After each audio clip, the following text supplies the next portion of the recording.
Achtung, Achtung, voorbereiden auf den Taggang. Hello, welcome back to the Adrian project. I'm Adrian with a face for radio, and on today's episode I'm doing a plain talking review Wolfpack special. So, cue the music.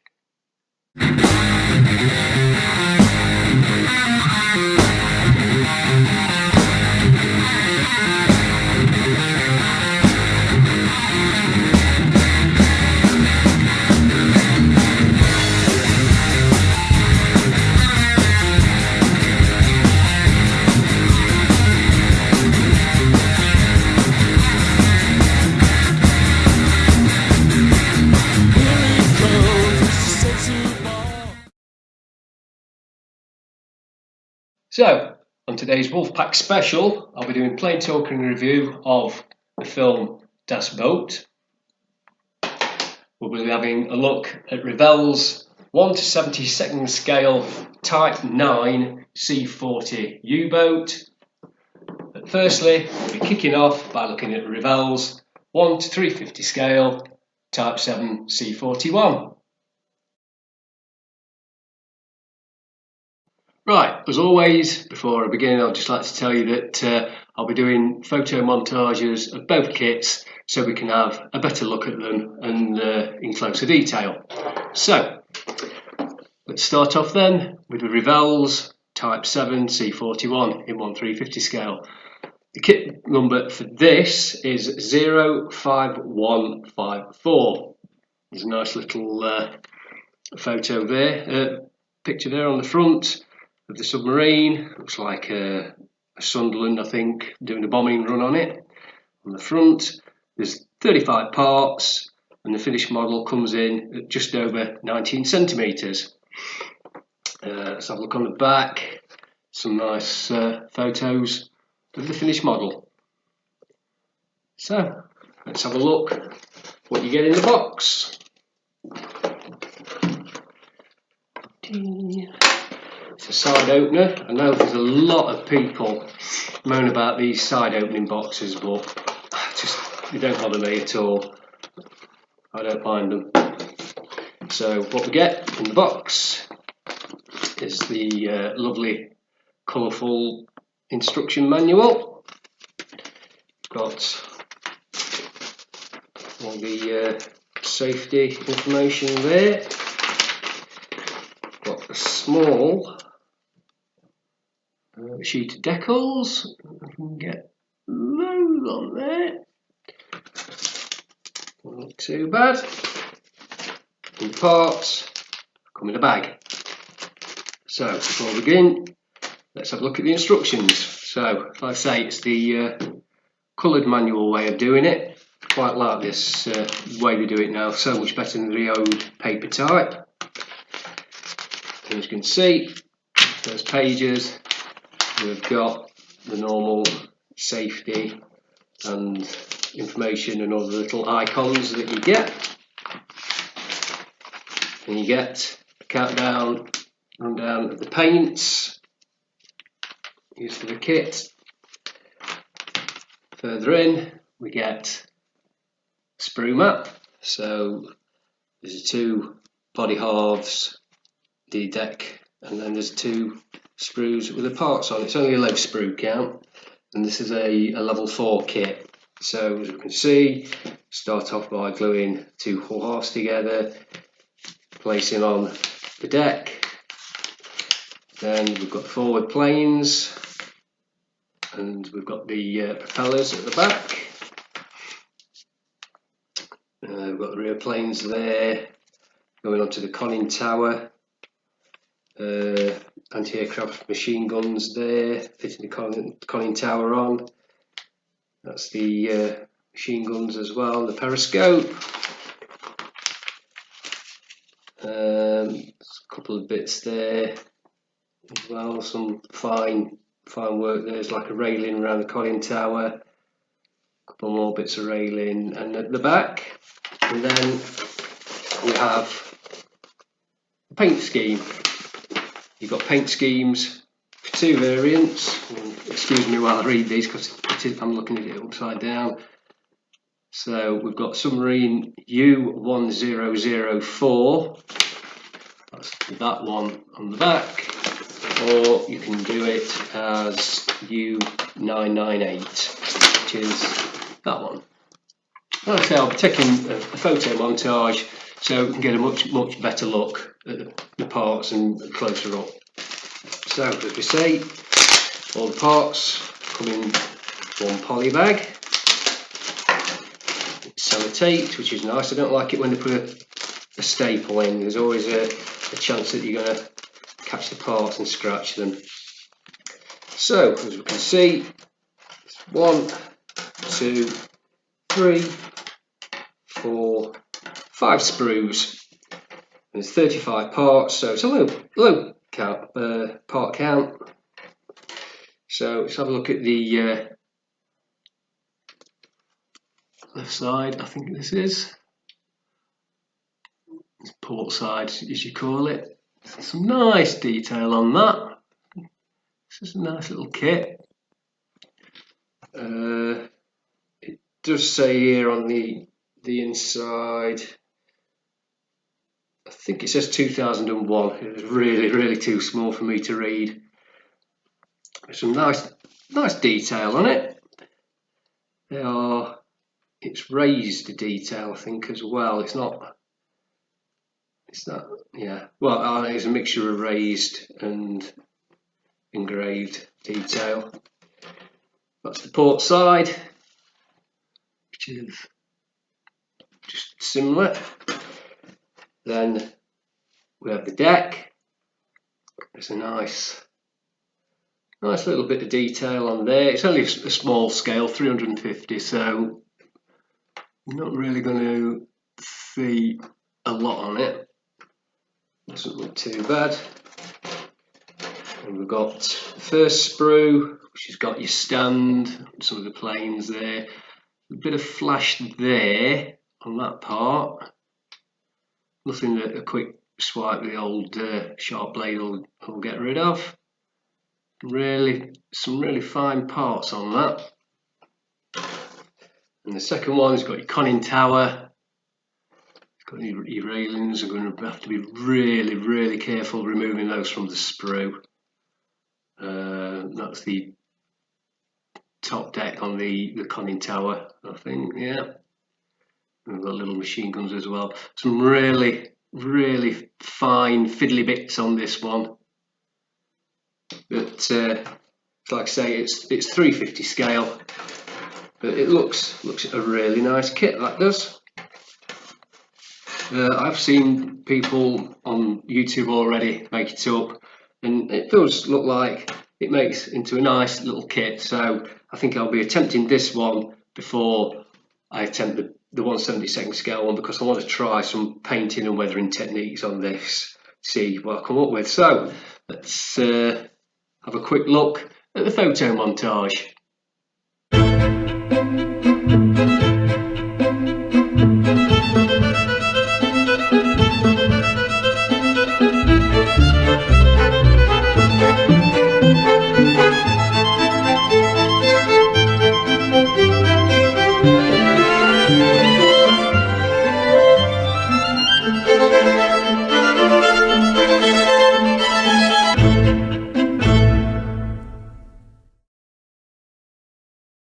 So there you have it. That's Revell's 1:350 scale Type VII C41.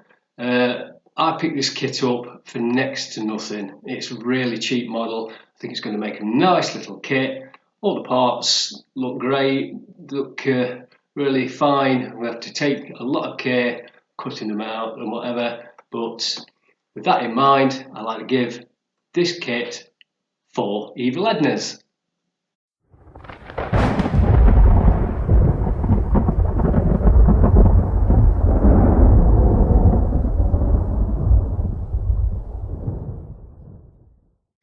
Next up is Revell's behemoth of a kit. It's their 1/72 scale Type IX C40. Right, so as you can see, I'm actually having trouble getting the whole box in. It is really a really big kit.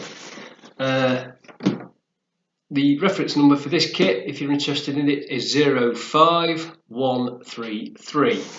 It's a nice illustration of the submarine on the front being depth charged.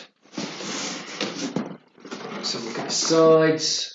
On the sides, it's a photo of the finished model itself and some sprue parts, information on it.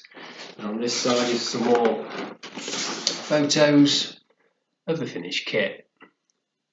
So, there's nothing on the bottom. Let's crack it open and have a look inside, shall we?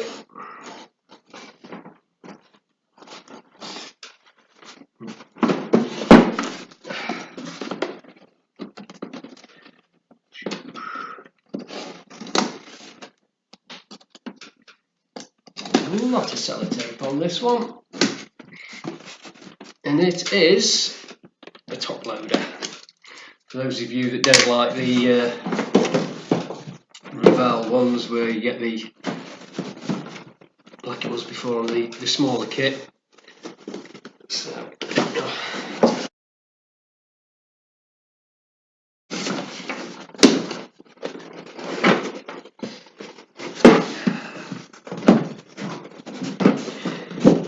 are we in? Are we in? Are we in? Are we in? Yay! There we go.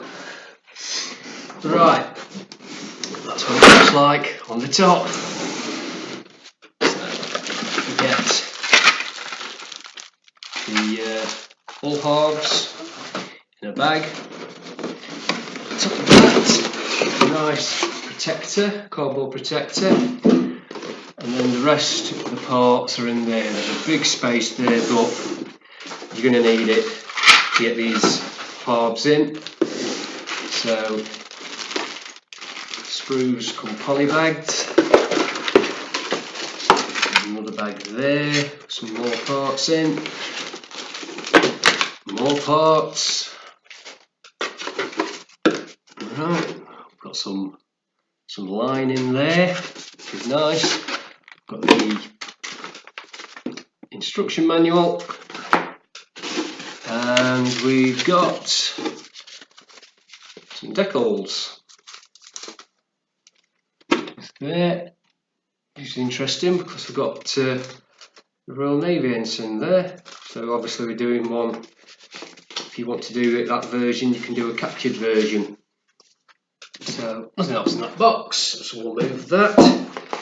So like I say, it's a level 4 kit, and there are 183 parts in it. The full length of the finished model is 106 centimetres. So that's just over, well, it's more or less a metre long, isn't it? That. Okay, so what I'm going to do, there's a lot of bags, I'm going to unbag them so we don't have that palaver again, and then we'll have a closer look at the parts. Okay, so as you can see, there's quite a bit of plastic, and I'm a bit short on room here, so I do apologise if there's a lot of jiggery pokery going on during this one. Okay, so first off, we've got the instruction manual, so the colour one again. Of course, you get all the safety info, telling you what all the icons are. You've got a breakdown of the paints, then you've got first sprue maps there, A to H on that page, and on that page you've got more sprue maps. Right, first part is drilling holes out. I think these parts you have to drill out there where the railings fit in, so that's not something that you think, oh, not bother drilling them out. You do have to drill those out, and also otherwise you're not going to get your railings in. Moving over, we're going on other parts. I'm not technically minded, so excuse me if I can't name them. You've got two of the bows there, got a nice little bracket there to strengthen it. I think that's on the bow, working on the bow.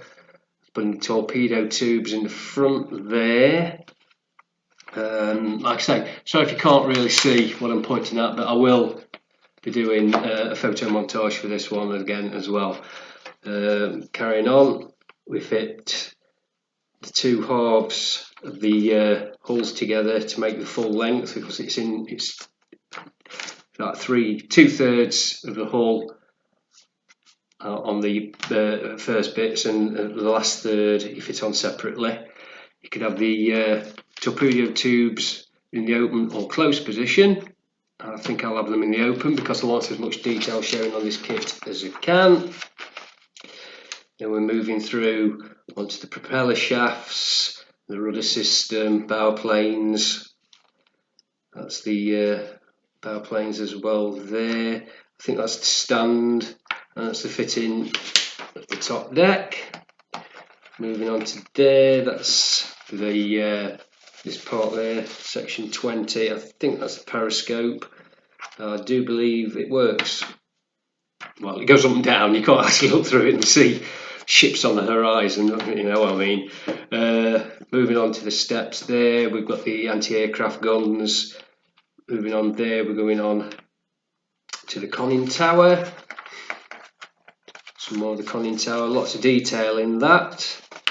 On there, I do know there's some pretty decent aftermarket kits you can do on this as well.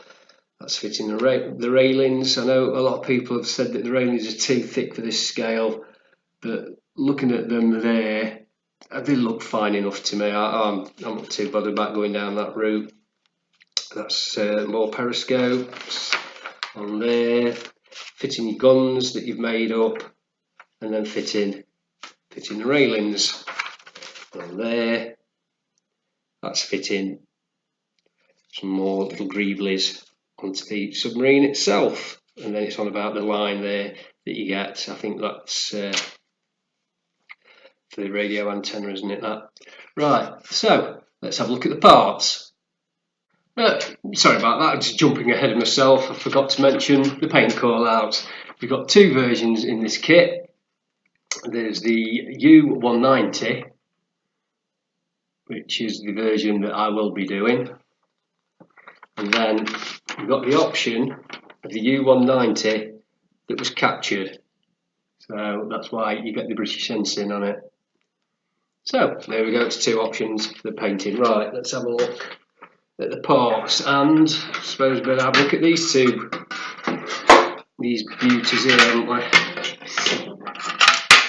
So this is your starboard side of your hull.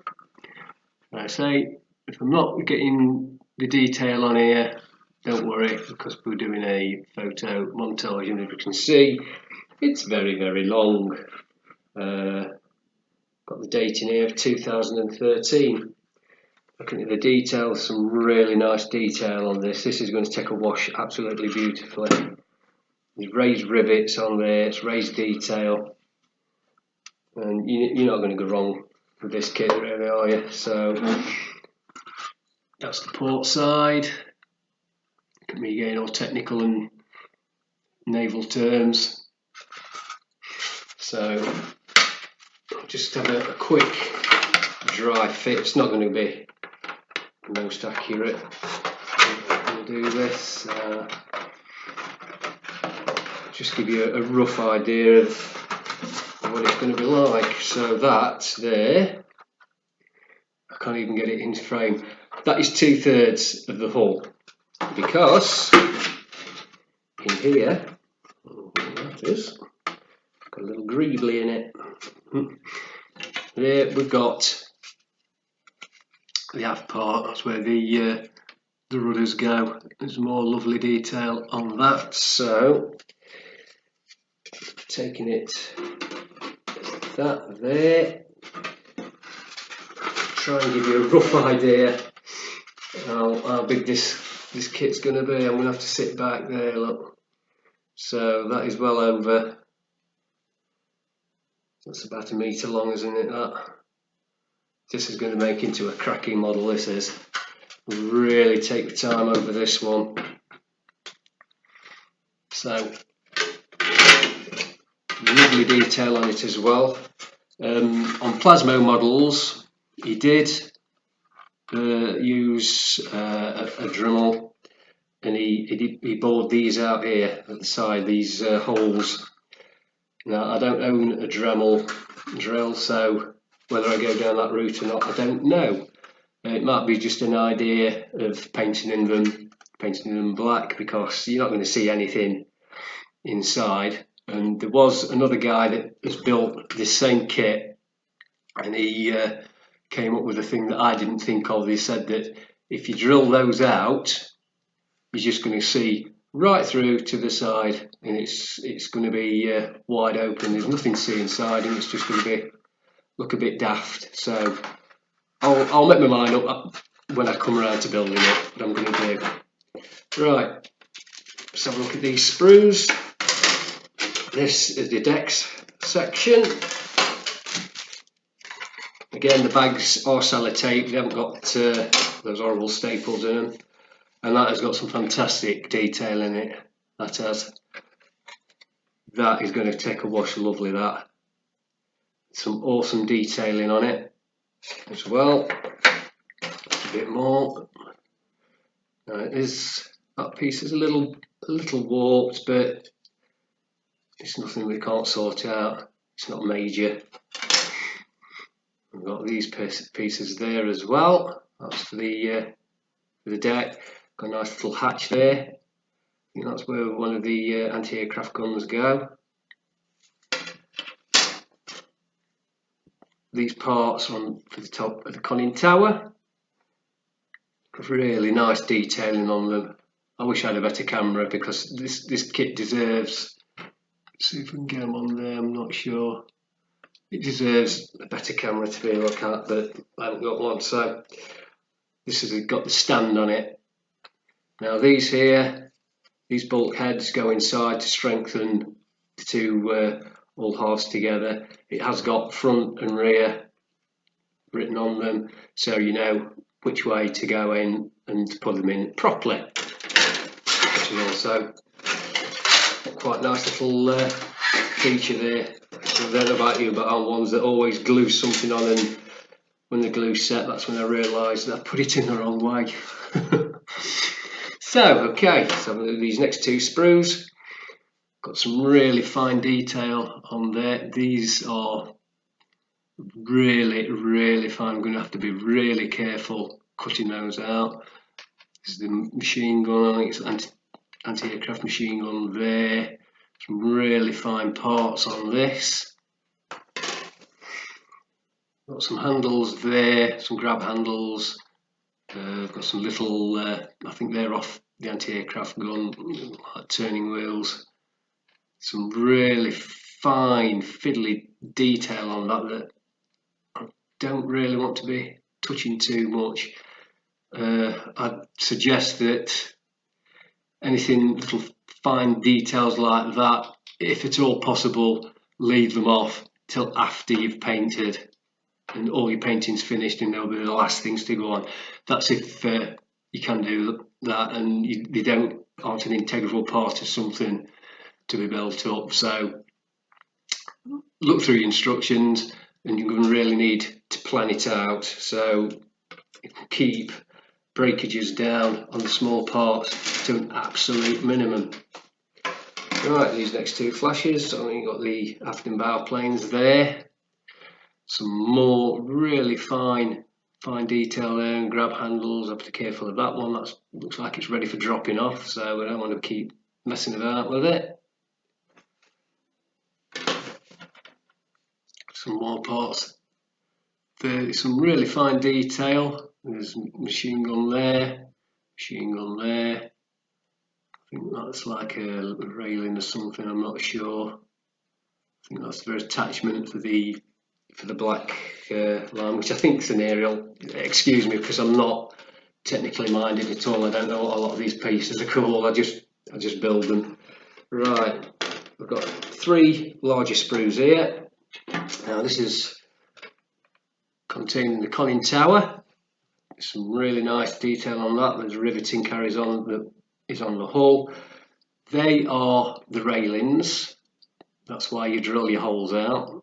That's the parts, because they need to be located there. So like I say, you can get aftermarket photo etch parts, but looking at that, they're not massively out of scale in my view. I think they're alright. So If we go through there as well, that's the periscopes, I think that is. We've got some hatches there, I think they may be for the torpedo hatches. Some more really fine railing work there. I'm going to have to be really careful how I cut these out. I have to be thinking about how you're going to do it before you go in and start snipping away and breaking it, because you break that, you've made yourself a hell of a lot of more work. You'll see you've got the shield on the anti-aircraft machine gun there. Lots of lovely parts on that. Hardly any flash on this at all as well, I've noticed. We've got this last part there. That's where the cables attach. A lot more other parts on this. The detail on this is fantastic. Really impressed with the detail on this.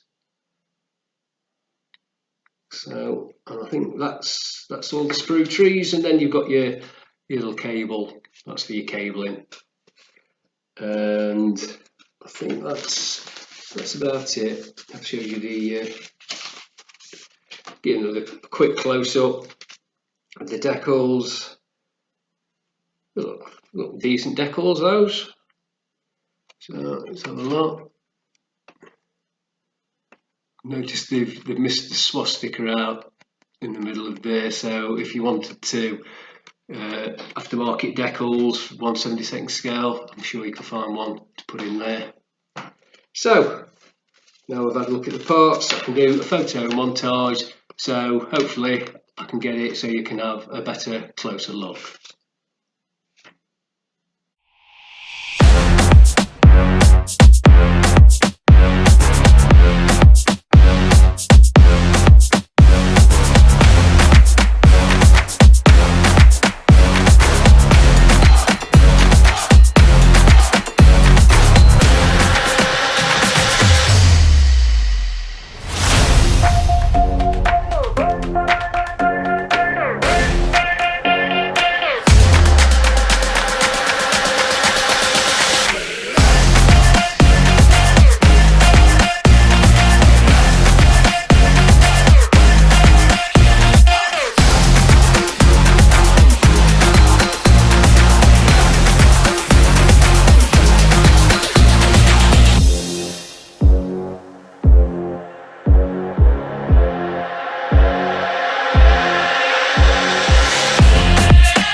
Now, I did notice as I was doing the photo montage, I actually missed a sprue. It's this one, it's got all the propellers on it.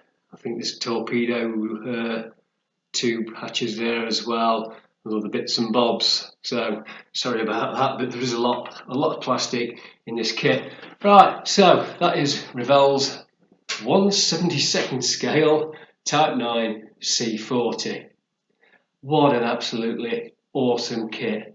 I would highly recommend going out and buying this. This is going to turn into a cracking talking piece. You've got to have this kit in your stash at least, and it's going to make into a great model. So with that in mind, it's only going to be one score, isn't it? I'm giving this 5 Evil Ednas.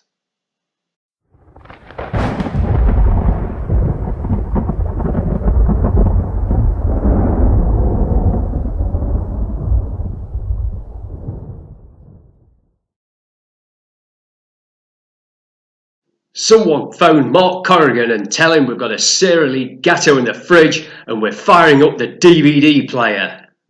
Because we're talking about Das Boot. Das Boot is a graphic and gripping tale that follows the daring patrol of U-96, one of the famed German U-boats known as the Grey Wolves. Prowling the North Atlantic, they challenged the British Navy at every turn. The crew aboard the U-96 is portrayed in a desperate life and death struggle, coping with endless hours of claustrophobic boredom at sea, which quickly gives way to terror when confronting the enemy. Released in 1985, Das Boot is probably the film that's going to get closest to what it was like on board a submarine in World War II. This is none of your neatly pressed uniforms that you got on the Hunt for Red October. This is dirty, this is gritty. You can taste the machine oil, you can taste the fuel oil. After watching it, you'll feel like you're going to need a shower. It is that grimy and gritty and down-to-earth realism. It launched Jürgen Prochnow into international fame, of course. When I first saw this, it was shown on the BBC, I think it was BBC Two, and they showed it over 3 consecutive nights because this film is 3 hours long. Now, that might put you off, but I tell you now, it doesn't feel like 3 hours. The time flies by. It's probably one of the best war films you'll ever see. It's a German language film, but you can watch it subtitled, or they did the version where English was dubbed. And the English dubbing on it was actually okay.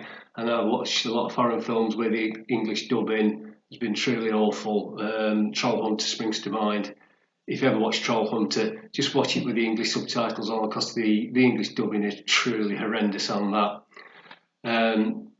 Like I say, awesome film, awesome war film. You don't have to like war films to enjoy this either. It's real edge of the seat stuff. You don't know what's going to happen next. It all starts off as they normally do, and it's all bravado and what we're going to do and we're the best and everything. It soon starts to dawn on the young crew just exactly where they are now, and it's only the captain that pulls them out of many scrapes. Awesome. It's edge of the seat stuff. I cannot recommend this film highly enough. Yeah, it is 3 hours. This was very nearly on my Films for a Sunday Afternoon video that I did last time. This will take up all your Sunday afternoon, but it is an awesome film. It's a fantastic film. Can't recommend it highly enough. And of course, this is only going to get my highest mark, which is 5 Evil Ednas.